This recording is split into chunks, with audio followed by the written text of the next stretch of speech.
তদন্তের মাঝখানে আমার একটাই প্রশ্ন, আমার প্রশ্ন সোজাসুজি স্বর্ণালী, আমি সোজাসুজি প্রশ্ন করছি যে যদি এটার পরেও ইডির হাতে প্রচুর তদন্ত রয়েছে, তদন্ত খেলা চলে যাচ্ছে অনির্দিষ্টকালের জন্য, সিবিআই হাতে প্রচুর তদন্ত রয়েছে, তদন্ত চলে যাচ্ছে, এটার পরেও যদি পশ্চিমবঙ্গে মমতা বন্দ্যোপাধ্যায়ের ডাকাতি নিয়ে তদন্ত কমপ্লিট না হয়, মানুষ আর ভরসা করবেন এডি সিবিআইকে।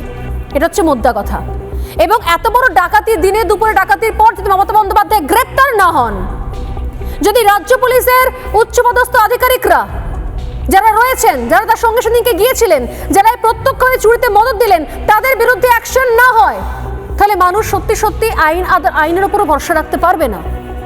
যদি কেজরিওয়াল অ্যারেস্ট হয়, যে প্রশ্ন আমাকে পাবলিক করছে, তাহলে মাননীয় মমতা বন্দ্যোপাধ্যায়, রাজ্যের মুখ্যমন্ত্রী মমতা বন্দ্যোপাধ্যায়, তিনি কত বড় আলাদা মুখ্যমন্ত্রী।